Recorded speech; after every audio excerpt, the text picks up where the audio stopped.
This world cannot give you the satisfaction you want. So why would you base your journey on the offerings of this world? Nothing in this veil is as it appears. This is an absolute truth that can only be absolutely known when we give up the search for glory, for material satisfaction here in this realm. What we fill our cups with has to do with what we set out to achieve. If we set out to achieve freedom and an unshackling from the false realities of limitation and delusion, then we fill ourselves with a nectar that sustains itself.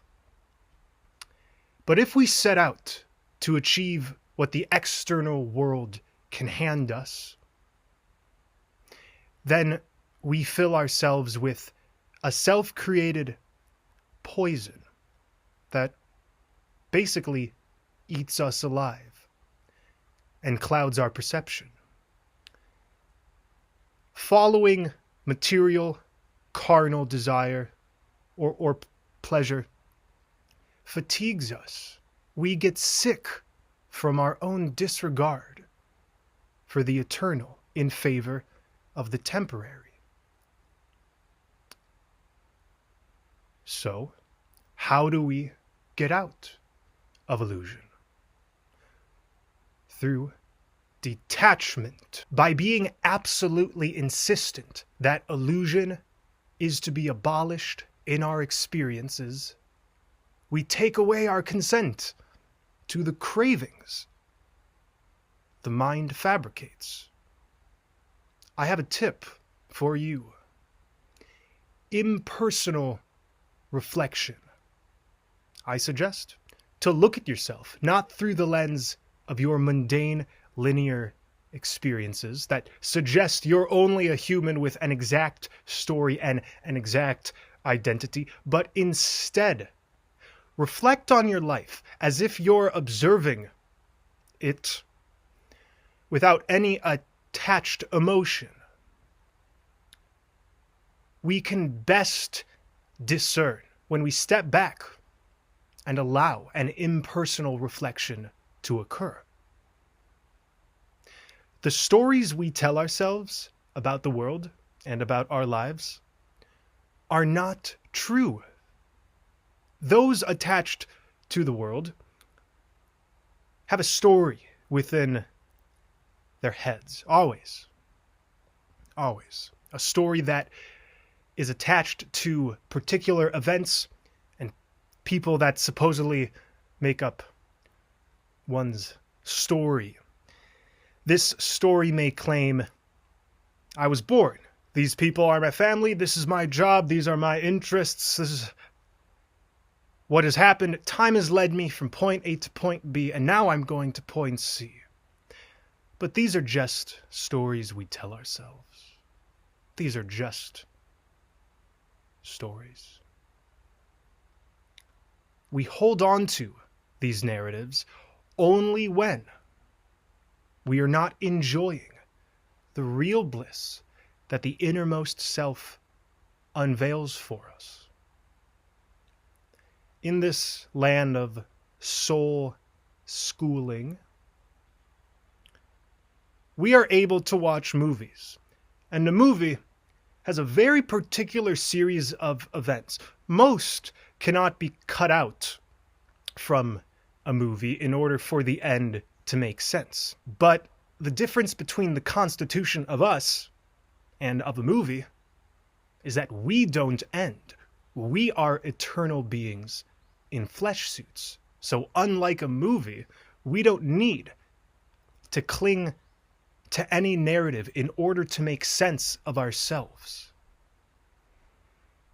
We can only make sense of ourselves if we are dedicated to that innermost self, which, when unlocked, automatically detaches, eradicates all attachment.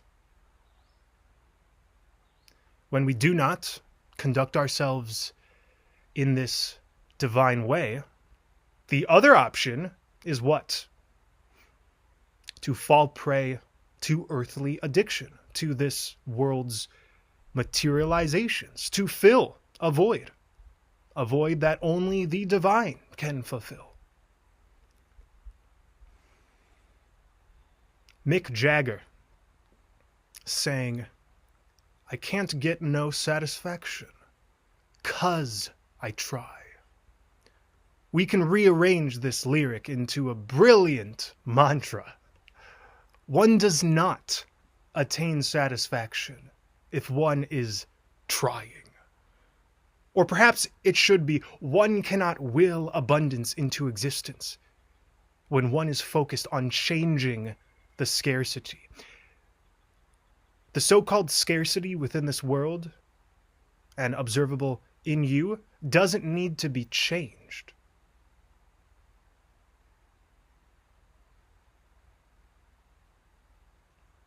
It just needs to be given no power. If we set out to feel satisfied within the worldly, then we will be granted the opposite. We can't try to be a certain way. That's the definition of being phony, and therefore an illusion to oneself and to the universe. Maybe you are actually already satisfied. I know this sounds crazy. Maybe you are actually already satisfied and aligned, and you just forgot. So, remember and detach. So how about we unclench? Love is letting go. If you cage a bird, of course he cannot say a word. And soon that lovely song you heard trembles in a minor key. So how about we thrust out the dove and listen as we watch him soar to heights he's never known before, rejoicing to be free. Although nothing is here to stay, what's true and in love shall never slip away. It's true. Paradise lost becomes paradise found when we realize the most regenerative essence is already working through us. We simply forgot. And in forgetfulness, we replace the knowing of the divine with the anticipation of something outside of ourselves. But that anticipation for what's to come is simply an insatiable thirst for love. This world cannot give you the love or satisfaction you want, but it gives you exactly what you need. This world gives us what we need. And all attachment creates a worry that the object of our attaching will leave us or become unavailable or turn on us. This is the prime reason why attachment can never fulfill. But what does fulfill is that which can never harm, can never leave us, or turn on us. So let us approach existence with ease and with strength as we detach in this great remembrance. If there's a flower that hides, I'll give it water and make sure it grows through the vines. I'll boil the earth, not only you, but I feel intuition from a distance. It's an admission of persistence. 'Cause I remember all the colors and days, the little boom and bops and electric shakes. And so sought after were many calls, without a reason or rhyme or false. Silence begot all the motion and sound, no start or finish, one verse, one crown. A melody, melody, oh, a melody, melody. If there's a hole in your heart, I'll give it magic glue. Make sure it patches up smooth. All for Sophia, not only you, but I feel like the mist is getting ticklish. It's an admission of persistence.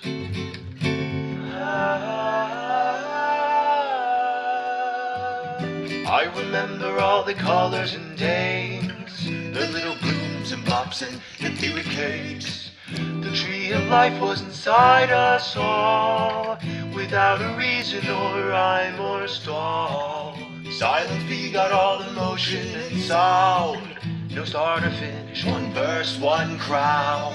A melody, melody, oh, a melody, melody.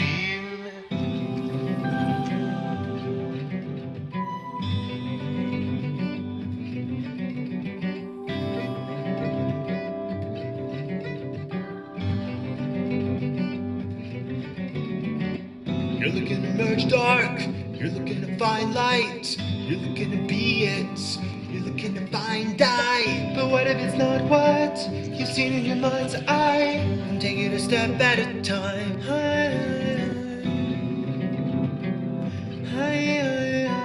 The battle wasn't true, and now you're not into Sophia, Sophia, Sophia. I come bringing gifts wrapped around my neck. I won't easily forget what a masterpiece flowers beset. These barren lands are just illusory hands, and when I wake up, she